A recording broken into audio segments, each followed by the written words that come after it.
పడితే ఇంకోసారి లేవడం ఆయనకు తెలియదు.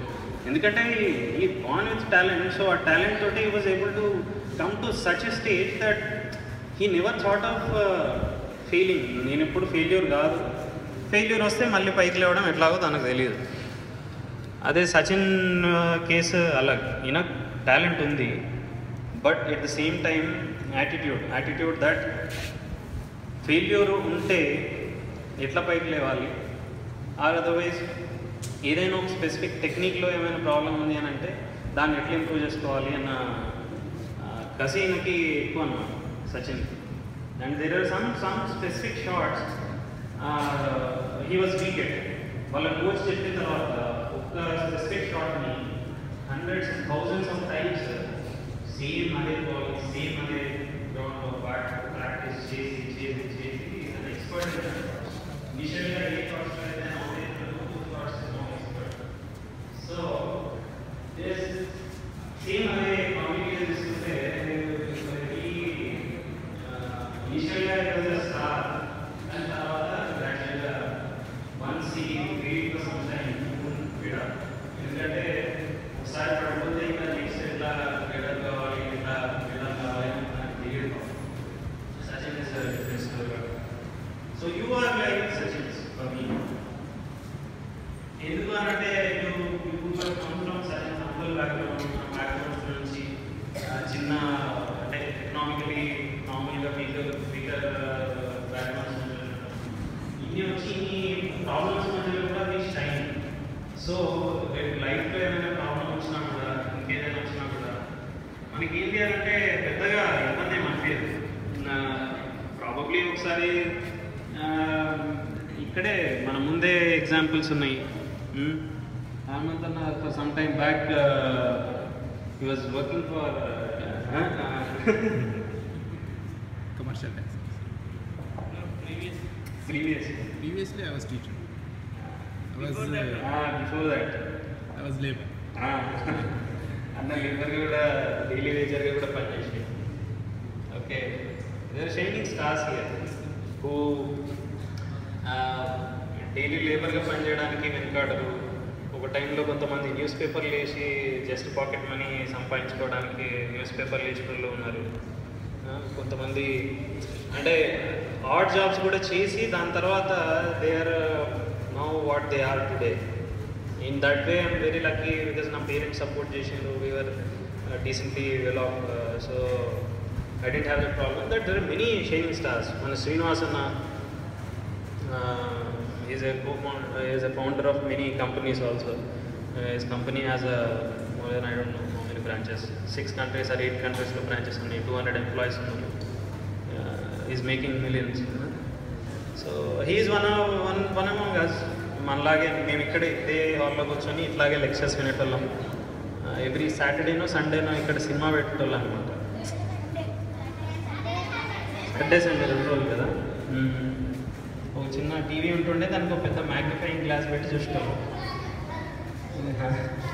సో ద సేమ్ థింగ్ ఇప్పటికి కూడా స్టిల్ చెరిష్ దోస్ మెమరీస్. ఇవన్నీ ఎందుకు చెప్తున్నాను అంటే మనకున్నటువంటి గ్రాడ్యువల్గా, అంటే ఇప్పుడు మీరు స్కూల్లో ఉన్నారు కాబట్టి మీకు అంతగా తెలియదు, బట్ మనం బయటికి వెళ్ళగానే ఏమనిపిస్తుంది అని అంటే వేరే వాళ్ళతో మనం కంపీట్ చేయగలుగుతామా లేదా, లేదంటే నాకేదో ఎకనామికల్గా ఇబ్బందులు ఉన్నాయి, లేదంటే ఫ్యామిలీలో ఇంకేవో ఇబ్బందులు ఉన్నాయి, నేను చేయలేను, ఆర్ అదర్వైజ్ చిన్న అంబిషన్స్ చిన్నగా పెట్టుకొని వాటితో సాటిస్ఫై అవ్వడం, ఇట్లా కొన్ని రిస్ట్రిక్షన్స్ కన్స్ట్రెయింట్స్ వస్తాయి. But every one of you are equally capable. Because మీరు ఏదైతే ఎగ్జామ్ రాసి ఎలాగైతే సెలెక్ట్ అయ్యి జేఎన్వీకి వచ్చిండ్రో నేను కూడా అట్లనే వచ్చినాను. సో మీ ఏజ్లో ఉన్నప్పుడు మీ లెవెల్ ఆఫ్ ఐక్యూ, నా లెవెల్ ఆఫ్ ఐక్యూ రెండు ఈక్వలే. నువ్వు నేను ఇప్పుడు ఒక 15 years 16 years కింద పోతే మీరు నేను సేమ్. మరి అట్లాంటప్పుడు యూ కెన్ మీరు కూడా వెరీ వెల్ ఐఏఎస్ కావచ్చు, ఐపీఎస్ కావచ్చు, శ్రీనివాసన్లా కంపెనీస్ పెట్టచ్చు, మనలాగా you can make really very well in your whatever field you choose. There are many doctors, IITians. So మీరు స్కూల్ నుంచి బయటకు వెళ్ళిన తర్వాత కూడా మీరు ఏ ఫీల్డ్ అయితే చూస్ చేసుకుంటారో ఆ ఫీల్డ్లో try to excel. There are many problems will come. కాకపోతే యాంబిషన్ ఎప్పుడు మీ టార్గెట్ని ఎప్పుడు కూడా వదిలేయకండి. నేను స్కూల్ నుంచి వెళ్ళి ఇంటర్మీడియట్ చదివి దాని తర్వాత ఇంజనీరింగ్ చేసిన తర్వాత ఇంజనీరింగ్ చేసినప్పటికీ కూడా నాకు ఏం చేయాలి అనేది తెలియదు. ఏదో ఇన్ఫోసిస్లో జాబ్ వచ్చింది, ఐటీ కంపెనీ, మంచి శాలరీని ఇస్తున్నారని జాయిన్ అయిన తర్వాత I was not satisfied with that work.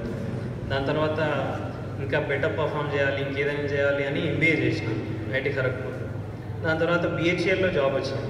BHEL is very good company, మంచి పొజిషన్లోనే వచ్చాడు.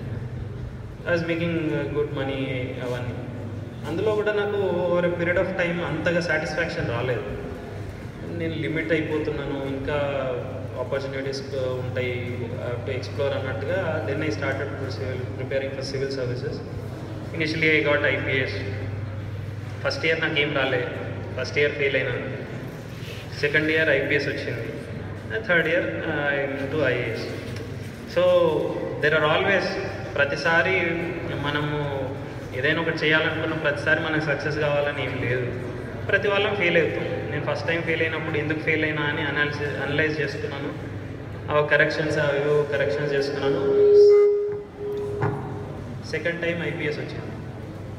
థర్డ్ టైం సేమ్ ఐపీఎస్ వచ్చిన సారి ఏవైతే తక్కువ మార్కులు వచ్చినాయి, ఏ ఏరియాస్లో అయితే తక్కువ మార్కులు వచ్చినాయి, ఇంకేమన్నా ప్రాబ్లమ్స్ ఏమైనా ఉన్నాయి అవన్నీ రివ్యూ చేసుకొని then I gave another attempt and I went to IAS. మీకు ఇవన్నీ ఏ రకంగా ఉపయోగపడతాయి అని అంటే, ఎగ్జాక్ట్గా మీరు ఇప్పుడు ఏవైతే సబ్జెక్ట్స్ చదువుతున్నారో అవే సబ్జెక్ట్స్లో ఉంటుంది ఎగ్జామ్. నేను మళ్ళీ ఇప్పుడు మీరు ఏవైతే బుక్స్ చదువుతున్నారో సివిల్స్ కోసం నేను అవే మళ్ళీ బుక్స్ ఓపెన్ చేసి అవి చదివితేనే రాసినాను అనమాట. సో ఎఫెక్టివ్లీ ఇక్కడ 10th, 11th, 12th తర్వాత బయటికి వెళ్ళే స్టూడెంట్స్ ఎవరైతే ఉంటారో వాళ్ళు సివిల్స్ రాయొచ్చు. రాస్తే కొంచెం మంచిగా చదివితే సివిల్స్ కూడా వస్తుంది. కాకపోతే ఎలిజిబుల్ కాదు, వాళ్ళు డిగ్రీ కావాలి, ఏదో ఒక డిగ్రీ, ఎనీ డిగ్రీ. సో మీరు చదివే ఏదైతే సిలబస్ ఉంటుందో దాన్ని సీరియస్గా కాస్త చదివితే you can get through. Same syllabus, same అవే బుక్స్, ఎన్సీఆర్టీ బుక్సే చదువుతాను అనుకుంటా కదా, అవే కదా, సేమ్ ఎన్సీఆర్టీ బుక్సే నేను చదివేది. సేమ్ ఎన్సీఆర్టీ బుక్స్ అవుతేనే జనరల్ స్టడీస్ అవన్నీ కవర్ అయింది. సో మీరు అంటే యాక్చువల్గా టిపికల్గా చూస్తే మీరు యాక్చువల్గా సివిల్ సిలబస్ మొత్తం అలా చదువుతున్నారు, మీరే చదువుతున్నారు. మీ ట్రైనింగ్ ఇప్పుడు మీరున్న స్కూల్ ఏదైతే కరికులం ఏదైతే ఉందో అది ఐపీఎస్ ట్రైనింగ్ కరికులం. ఈ చదివే ఏదైతే కంటెంట్ ఉందో అది సివిల్స్ ఎగ్జామ్స్ రాసే కంటెంట్. సో మీరు పొటెన్షియల్గా if you want to get into civil services, you have everything to get into those services. మీరు చదివే సిలబసే, మీరు చేసే అంటే ట్రైనింగ్ కూడా, యాక్టివిటీస్ కూడా మోరల్లెస్ ఇక్కడ మీరు చేస్తున్నట్టుగానే సేమ్ ఉంటాయి. So you're all potential candidates. So let's hope ఎంతమంది ఐపీఎస్లు ఇక్కడ ఆఫీసర్లు వస్తారో చూద్దాం ఒకసారి. ఎంతమంది వస్తారు? Nice, good. Thank you. So really nice. మీకు ఇంకేమైనా డౌట్స్ ఉండొచ్చు, లైక్ నేను తెలుగు మీడియం నుంచి వచ్చిన, ఇక్కడ ఇంగ్లీష్ మీడియంలో వచ్చేస్తారు కదా 6th తర్వాత, 7th 6th నుంచి కదా, 6th నుంచి ఇంగ్లీష్ మీడియం. ఇంకేమైనా మీకేమైనా డౌట్స్ ఉంటాయి?